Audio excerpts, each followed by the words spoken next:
So are you ready? Sure. Good morning, and thank you for joining us for the Pike County Chamber of Commerce Municipal Candidate Forum.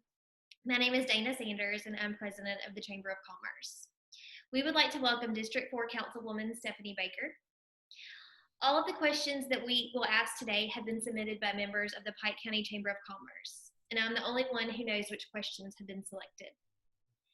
Each candidate will be asked the same questions in the same order as their opponent. And now for the guidelines. You will have 60 seconds to introduce yourself. You will have 90 seconds to answer each question. When you have 20 seconds remaining, I will hold up this yellow card. And when you have reached the end of 90 seconds, I will hold up this red card. If you would like, I can repeat a question. Just ask me to do so. At the end, you will have 60 seconds for a closing statement. District 4 Councilwoman Stephanie Baker, thank you so much for joining us. Please take your 60 seconds and introduce yourself. Sure.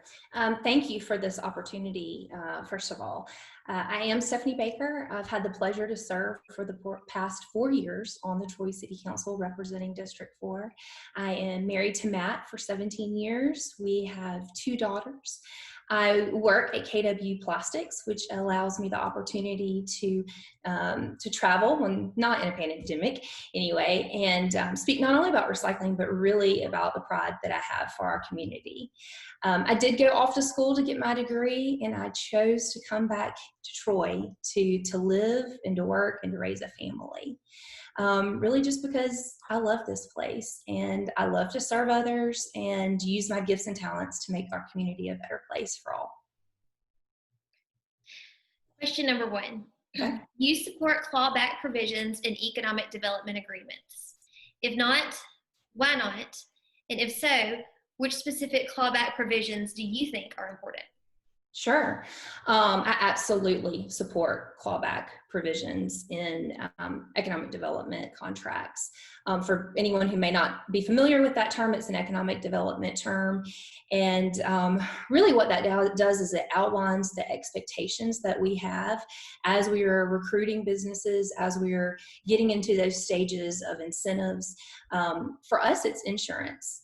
When we go into these recruitment negotiations, there's a certain level of expectations based on jobs, what type of jobs, based on utility usage, there's a whole myriad of factors that's involved in that. But a clawback clause is really insurance for us. I look at economic development incentives as an investment. And with investments, you have to be assured there's going to be a return. So yes, I support them. And in fact, I would never vote on any sort of incentive package if we did not have those in place to ensure a proper investment of the city and taxpayer funds. The Chamber of Commerce is recognized almost every year as a statewide leader in the annual Farm City event. Mm-hmm. What do you believe are the key programs in the annual Farm City event that you would continue? Sure. Congratulations, by the way. That's great that the Chamber brings that much recognition to our community. The Farm City Committee and the programs are vital to our community. We talk a lot about industry, but a lot of people don't realize that agriculture is a vital industry in itself. I love that there is that opportunity where the Chamber links up a local farmer with a local business person in our community so they can shadow one another and they can better understand each other's challenges and realize that there are a lot of differences, but also there's some things that are the same as well. My father actually is the son of a sharecropper, and I have seen what that did for his work ethic and how he has a deep respect for the land, our local land. And so I think it's very important that we keep our farmers, our agricultural committee really to the forefront of our community, and that we understand the vital role that they play. We've heard a lot about essential workers in the last several months. I really can't think of a much more essential worker than our farmer. So thank you for the work that you do to educate our community through the Farm City Committee. We have one of the lowest unemployment rates in the state, even during COVID. According to published statistics, wages here are higher than most other towns our size, but housing process are lower. What factors do you think are the most important in keeping our unemployment numbers low? Sure. We are very blessed that we have a very diverse industry here and a very diverse economy. The fact of the matter is anyone that wants a job in Pike County can have one. Why? Yes, we've been able to successfully recruit a diverse group of businesses here and expand existing businesses. But we've also have some really strong workforce development. So we are actively preparing students to transition to be employees very quickly. We are a community where we have low utility rates, which allows us to be able to recruit and attract businesses while also safely ensuring that our residents here, that they have a high quality of life for a relatively low cost of living. So yes, it's something I don't think a lot of people recognize, that we do have such a low unemployment rate here, and it's something I'm very proud to have participated in, being sure that we have recruited businesses here to be able to support our community. Troy owns our own utilities, whereas other companies use power companies such as Alabama Power. Do you believe that owning our own utilities is an advantage or a disadvantage, and why?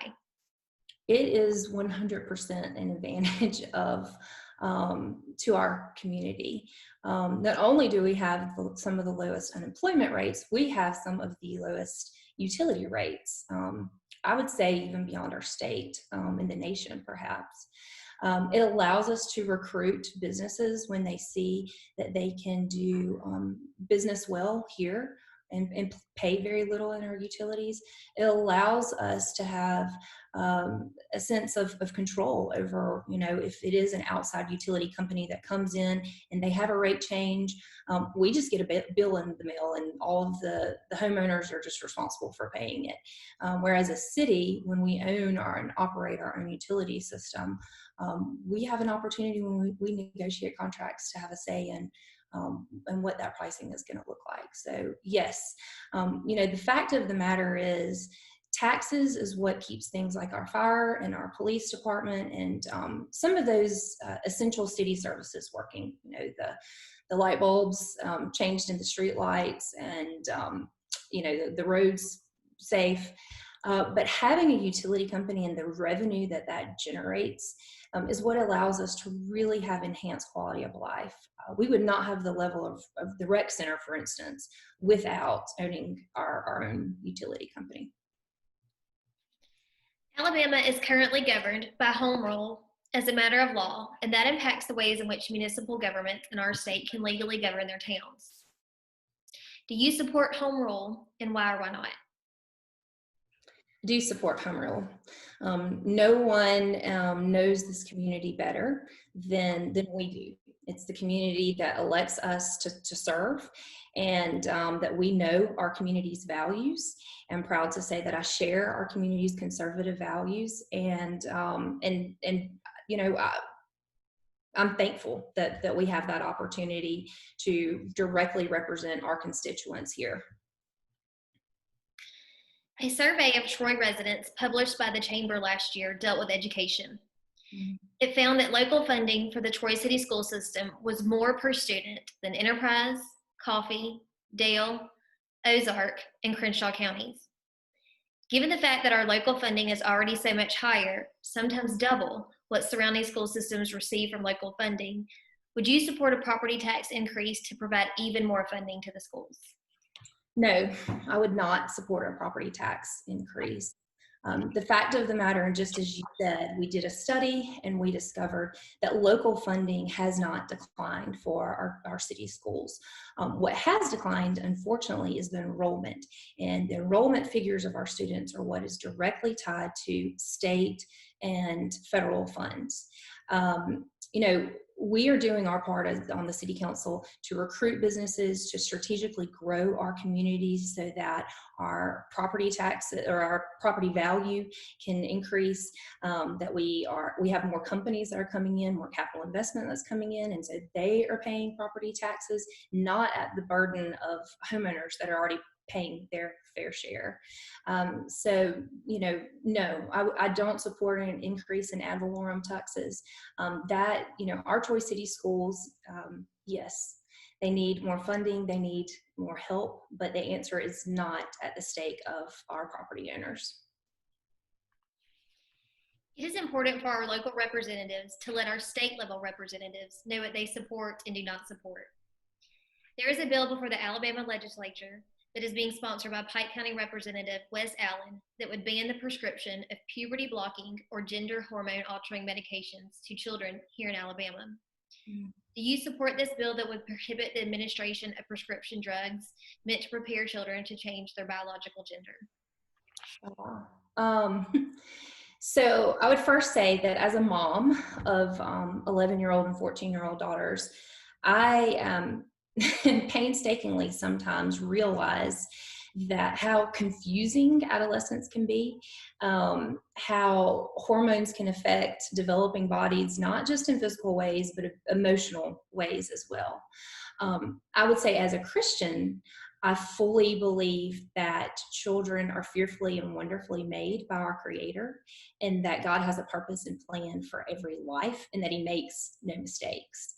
And as an elected official, to be honest, it almost seems shocking that Representative Allen even has to introduce such legislation to protect our children, who are some of the most vulnerable among us. Doctors take an oath to do no harm.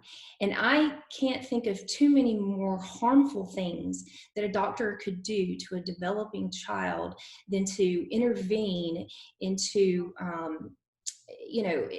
into their body, into their mental state and their physical state. So 100% I support Representative Allen in his fight to keep these outside, whatever their political motivations might be, they have no place here in the children of Alabama.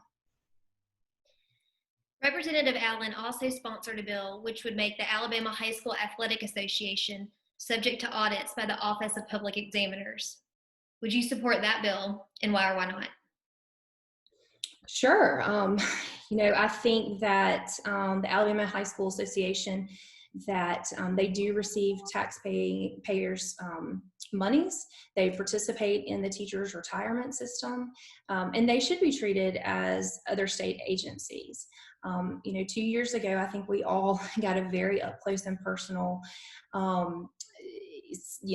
with all of that went on with Mo or Davenport, that we really, some of the scales fell off between seeing how that all came out, particularly with their director there. And there was a loss of trust there. I think we all saw that there needs to be more accountability there. Personally, I think an audit, why wouldn't you want to be audited? Why wouldn't you want to open up your books when you're dealing with taxpayers' money and show everybody that you are being financially good stewards of their dollars? So yes, I would support that legislation. There have been efforts in the Alabama legislature to alter the business privilege tax. Such an alteration would uniquely impact chamber members that are all business owners. Would you support altering the business privilege tax? Absolutely not. I mean, look at the times that we're in right now, and it is our businesses that are struggling to not only keep their doors open. For many of them, they've had to modify their operations at their own expense in many instances, but they are what is sustaining our communities. And I just can't see punishing them by altering that, increasing a business privilege tax. To me, that sounds like kind of like kicking a good man when he's down, and I wouldn't support that. You now have 60 seconds to make your closing statement. Okay. Again, thank you for the opportunity and the platform to be able to share some of my insight and some of my values with your chamber members in our community. I do believe that I have the background that qualifies me. I have the experience to keep our city moving forward. Even in the midst of a pandemic, we don't have to miss a beat. But perhaps more importantly, I truly have a heart for this community. before I was an elected position, people have asked me, why do you want to do this? I mean, you have a great job, you have plenty of things to do, you've always been actively involved. The reality is I have no hidden agenda or motives here. I do share our community's conservative values. And although I have nothing personal to gain, I recognize that our community has everything to gain, or perhaps lose for that matter. But I do have a deep respect for those that came before me, and they built the city into what is becoming, but I also have a vision for us to continue the growth for not only my family, but other families, everyone's family, generations to come. I feel called to serve, and I would be honored and humbled to have your vote on Tuesday, August 25th. That concludes this portion of the Pike County Chamber of Commerce Candidate Forum with District 4 Councilwoman Stephanie Baker. We hope that you have found this informative. Please remember to vote on August 25th. The polls are open from 7 a.m. to 7 p.m. Thank you. Thanks, Dana.